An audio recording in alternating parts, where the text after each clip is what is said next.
비트코인 ETF 상장. 비트코인이 ETF까지 접수했다. 미국 최초의 비트코인 ETF인 프로시어스 비트코인 스트래티지 ETF가 지난 19일 뉴욕 증권거래소에 정식 데뷔했습니다. 프로시어스의 마이클 사피어 CEO는 주식과 ETF 투자에는 익숙하지만 가상화폐에 직접 투자하고 싶어 하지 않았던 투자자들에게 비트코인 투자의 길을 열어줄 것이라고 말하기도 했는데요. 이번에 승인된 ETF는 선물 ETF입니다. 비트코인 현물에 직접 투자하는 것이 아니라 미래 특정 날짜에 사전 약정된 가격으로 비트코인을 사거나 팔 수 있는 선물 계약을 추종하는 상품인데요. 이에 힘입어 현물 ETF도 곧 출시될지 여부가 투자자들의 관심사로 떠오르고 있습니다. 하지만 비트코인 ETF 상장에 대한 평가는 엇갈리는데요. 일각에서는 비트코인이 올해 말까지 1억 원을 돌파할 것이라는 기대감이 나오고 있는 반면 여전히 가상화폐의 일종인 만큼 변동성에 대한 우려 섞인 목소리도 적지 않습니다. 프로쉐어스 외에도 발키리, 인베스코, 바네크 등 8개 운용사가 선물 ETF 승인을 기다리고 있는데요. 앞으로 비트코인이 좋은 투자 자산으로 성장할 수 있을지 귀추가 주목됩니다.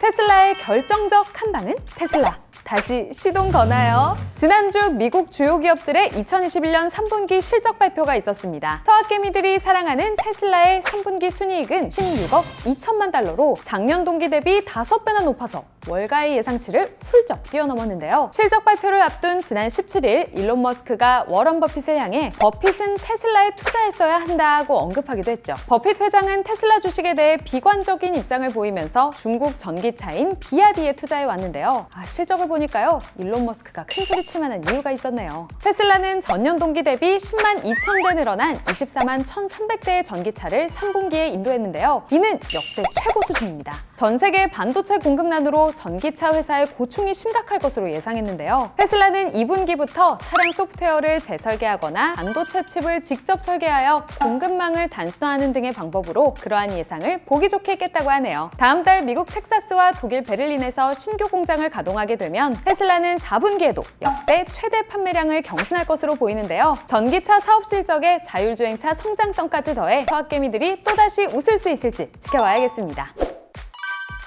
2022년을 이끌 10가지 트렌드는 내년엔 어떤 세상이 펼쳐질까요? 매년 이맘때쯤 되면 새 트렌드에 대한 전문가들의 아이디어가 쏟아져 나오는데요. 신년 소비 트렌드 변화에 대한 예측을 담은 책 트렌드 코리아 2022에서 제시한 내년의 트렌드는 무엇일까요? 이 책의 저자인 김난도 교수는 2022년 대한민국의 새로운 트렌드 키워드 10개를 담았는데요. 내년 트렌드의 중심은 나노 사회입니다. 스마트폰 사용, 나 대신 무언가를 계속 찾아주는 알고리즘 등이 개인의 고립을 심화시키면서 개개인을 조각조각 쪼갠다는 것인데요. 이러한 나노 사회를 극복하기 위해서는 타인에 대한 공감 능력을 기르고 알고리즘 대신 스스로 새로운 시도를 하는 노력이 필요하다고 조언합니다. 이 밖에도 인구 규모가 크고 소비 여력도 큰 X세대의 부활, 내가 가진 내러티브가 곧 힘이 된다는 내러티브 자본이 10대 키워드로 선정되기도 했습니다. 팬데믹 이후 새로운 패러다임의 첫 해가 될 거라는 2022년. 내년은 우리에게 어떤 해가 될까요? 하루가 다르게 격변하는 세상 속에서 내년에 우리가 마주하게 될 다양한 모습들이 기대됩니다. 지금까지 10월 넷째 주 이뉴스 머니였습니다. 우리는 11월에 다시 만나요.